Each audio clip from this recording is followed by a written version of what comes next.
अगस्त 1947 में ब्रिटिश भारत का विभाजन हुआ, जिससे 300 वर्षों के औपनिवेशिक शासन का अंत हुआ और दो स्वतंत्र राष्ट्र बने, भारत और पाकिस्तान, जिसमें पश्चिम और पूर्वी पाकिस्तान, वर्तमान बांग्लादेश शामिल है। इस महान और लंबे विभाजन को शामिल करने वाली घटनाओं के उथल-पुथल और दुखद सेट से बहुत कुछ तय हो गया है। विभाजन ने इतिहास में मानवता के सबसे बड़े जन आंदोलन का कारण बना। 12 मिलियन शरणार्थी British barrister sir Cyril Radcliffe द्वारा तैयार की गई नई राष्ट्रीय सीमाओं को पार कर चले गए, जिन्होंने प्रसिद्ध रूप से विभाजन की रेखाएं खींचने का काम सौंपे जाने से पहले कभी पेरिस से आगे पूर्व की यात्रा नहीं की थी। वस्तुतः यह धार्मिक संबद्धता पर आधारित एक विभाजन था, जिसमें पश्चिम और पूर्वी पाकिस्तान में मुस्लिम बहुमत और भारत में हिंदू बहुमत का निर्माण हुआ। आगामी उथल-पुथल और हिंसा के परिणामस्वरूप 5 लाख से 20 लाख आत्माएं नष्ट हो गईं। 80,000 महिलाओं का अपहरण कर लिया गया। भारत और पाकिस्तान ने तब से कश्मीर में विवादित सीमाओं पर 3 युद्ध 1947, 1965 और 1999 लड़े हैं। दीर्घावधि में विभाजन का अर्थ दो परमाणु शस्त्र राष्ट्रों के बीच एक स्थायी प्रतिद्वंद्विता है, और यह आज भी भारतीय और पाकिस्तानी राजनीति के स्वर और चरित्र को परिभाषित करता है। यह संसाधन विभाजन की उच्च राजनीति के केंद्र में एक प्रमुख व्यक्ति की भूमिका का विश्लेषण करके विभाजन की जांच करने के लिए सिर्फ एक दृष्टिकोण अपनाता है। इतिहास लेखन एक नज़र में। अधिकांश विद्वान आज इस बात पर जोर देते हैं कि विभाजन न तो मुस्लिम और हिंदू आबादी के बीच अपूरणीय मतभेदों का अपरिहार्य परिणाम था, न ही दशकों के फूट डालो और राज करो के बाद अंग्रेजों द्वारा अपरिहार्य राजनीतिक चाल थी, बल्कि कारकों की एक जटिल परस्पर क्रिया, जिसमें 1930 के दशक में बढ़ते सांप्रदायिक तनाव, राष्ट्रीय और प्रांतीय दोनों स्तरों पर अभिजात वर्ग द्वारा चुनी गई राजनीतिक पसंद, द्वितीय विश्व युद्ध का प्रभाव और ग्रेट कलकत्ता किलिंग के बाद कानून और व्यवस्था का व्यापक रूप से टूटना शामिल है। 1946 में कारकों के रूप में विचार करना महत्वपूर्ण है। एक चेतावनी के रूप में बहुत से कार्य जो परिवर्तन के लिए मुख्य प्रोत्साहन के रूप में व्यक्तियों की भूमिका पर आधारित हैं, बल्कि पुराने हैं या कम से कम हाल के दशकों में काफी हद तक संशोधित और जोड़े गए हैं। हालांकि व्यंग्यचित्र अभी भी साहित्य में बड़े पैमाने पर दिखाई देते हैं, ऐसे वृत्तांतों में जो नेहरू को वो ब्रिटिश राजकुमार के हॉलीवुड संस्करण के करीब एक सुंदर गर्मजोशी भरे व्यक्तित्व के रूप में प्रस्तुत करते हैं। अंतिम viceroy lord Mountbatten Mohammad Ali Jinnah के विरोध में खड़े थे, जो मोहम्मद अली जिन्ना के विरोध में खड़े थे। इसे अक्सर सर्दी गणनात्मक उपस्थिति के रूप में परिभाषित किया जाता है।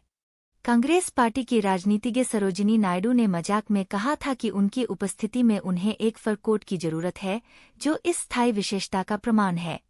नेहरू ने सोचा कि जिन्ना वो सभ्य दिमाग की पूरी कमी का एक स्पष्ट उदाहरण का प्रतिनिधित्व करते हैं, जबकि गांधी ने उन्हें पागल, गौर, एक दुष्ट प्रतिभा कहा।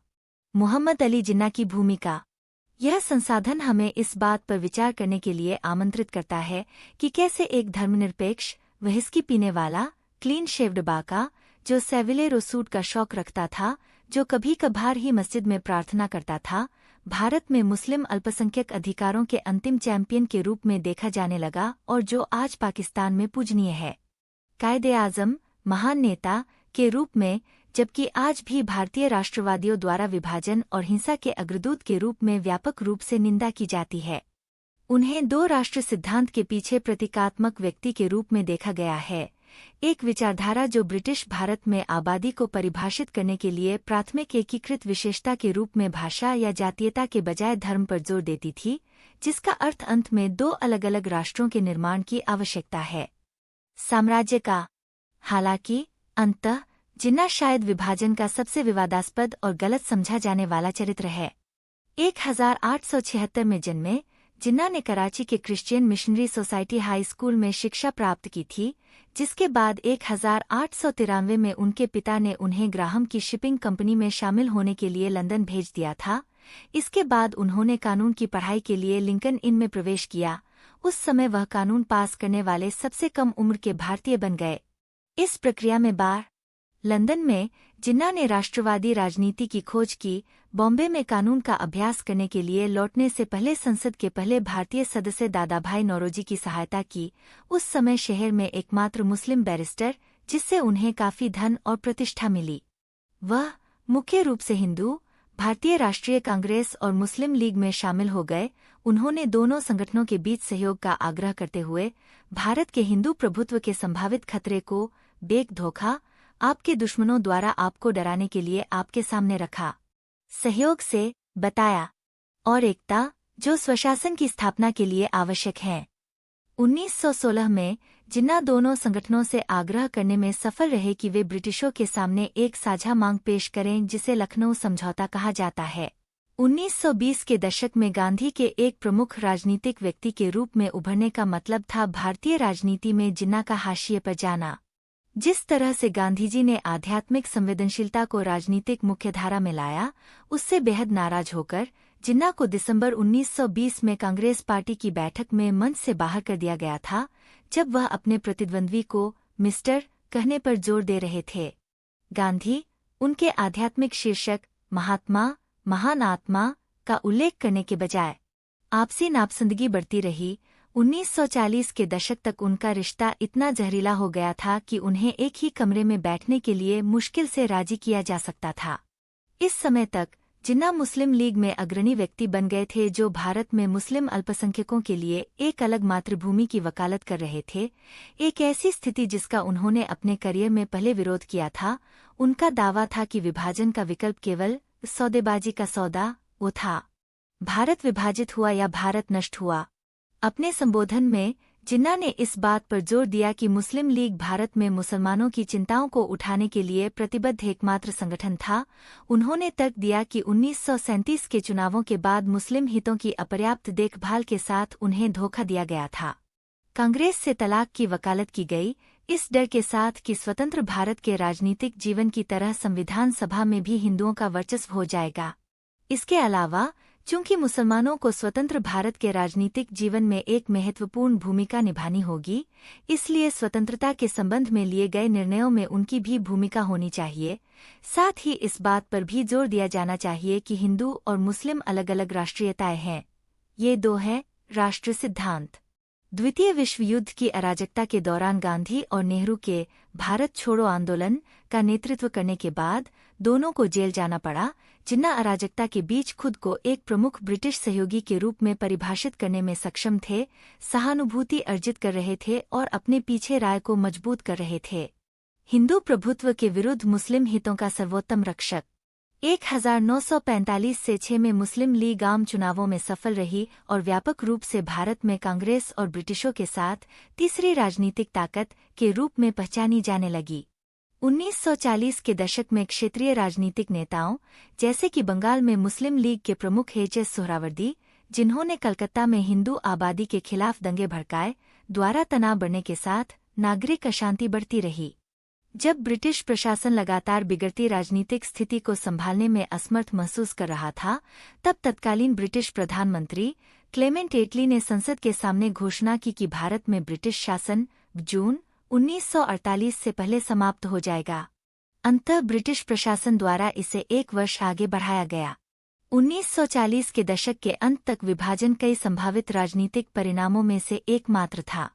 भारतीय उपमहाद्वीप को हिंदू बहुल और मुस्लिम बहुल क्षेत्रों में विभाजित करने की धारणा, जैसा कि अब जिन्ना की मुस्लिम लीग के दिमाग की उपज के रूप में जाना जाता है, विकास के विभिन्न चरणों से गुजरी। जिन्ना महासंघ के सबसे अधिक पक्षधर थे, यह देखते हुए कि मुसलमान पूरे देश में बिखरे हुए थे। हालांकि नेहरू एक केंद्रीकृत और एकीकृत भारतीय राज्य की वकालत करने में दृढ़ साबित हुए।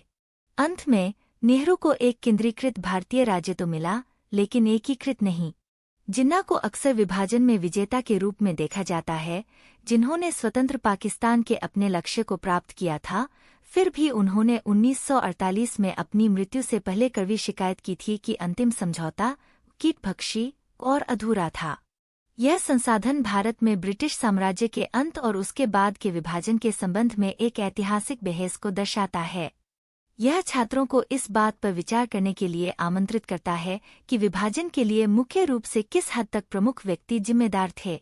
मोहम्मद अली जिन्ना को एक केस स्टडी के रूप में उपयोग करते हुए यह छात्रों को जिन्ना के अतीत में गहराई से उतरने के लिए आमंत्रित करता है ताकि 20वीं शताब्दी की शुरुआत से भारतीय समाज में व्यापक बदलावों का पता लगाया जा सके, जैसा कि जिन्ना ने अनुभव किया था और परिणामस्वरूप उनकी अपनी सोच में विकास हुआ था, जबकि प्रमुख कारकों पर विचार किया गया था। कुल मिलाकर यही 1947 में विभाजन का कारण बना। पूरक सामग्री 1. मोहम्मद अली जिन्ना द्वारा मुस्लिम लीग को दिए गए राष्ट्रपति के संबोधन से अंशों का चयन, लाहौर, 1940। यह समझना बेहद मुश्किल है कि हमारे हिंदू मित्र इस्लाम और हिंदू धर्म की वास्तविक प्रकृति को समझने में क्यों विफल रहते हैं।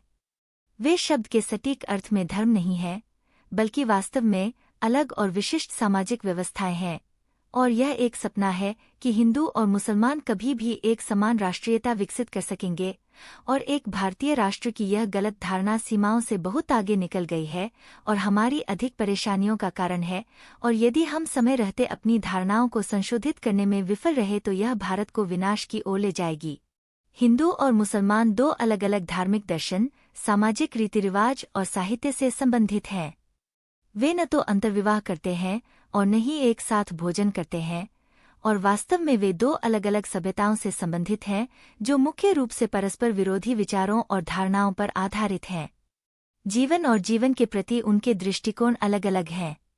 यह बिल्कुल स्पष्ट है कि हिंदू और मुसलमान इतिहास के विभिन्न स्रोतों से अपनी प्रेरणा प्राप्त करते हैं।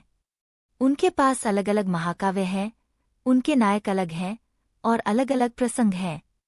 भारत की वर्तमान कृत्रिम एकता केवल ब्रिटिश विजय के समय से चली आ रही है और ब्रिटिश संगीन द्वारा कायम है, लेकिन ब्रिटिश शासन की समाप्ति, जो महामहिम सरकार की हालिया घोषणा में निहित है, संपूर्ण विघटन का अग्रदूत होगी। मुसलमानों के शासनकाल में पिछले 1000 वर्षों के दौरान इससे भी बदतर आपदा कभी नहीं आई।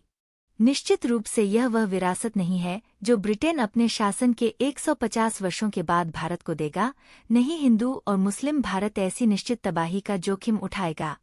मुस्लिम भारत किसी भी ऐसे संविधान को स्वीकार नहीं कर सकता जिसके परिणामस्वरूप आवश्यक रूप से हिंदू बहुमत वाली सरकार बने। अल्पसंख्यकों पर थोपी गई लोकतांत्रिक व्यवस्था के तहत हिंदुओं और मुसलमानों को एक साथ लाने का मतलब केवल हिंदू राज हो सकता है। जिस तरह के लोकतंत्र पर कांग्रेस सालाकमान मुग्ध है, उसका मतलब इस्लाम में सबसे कीमती चीज का पूर्ण विनाश होगा।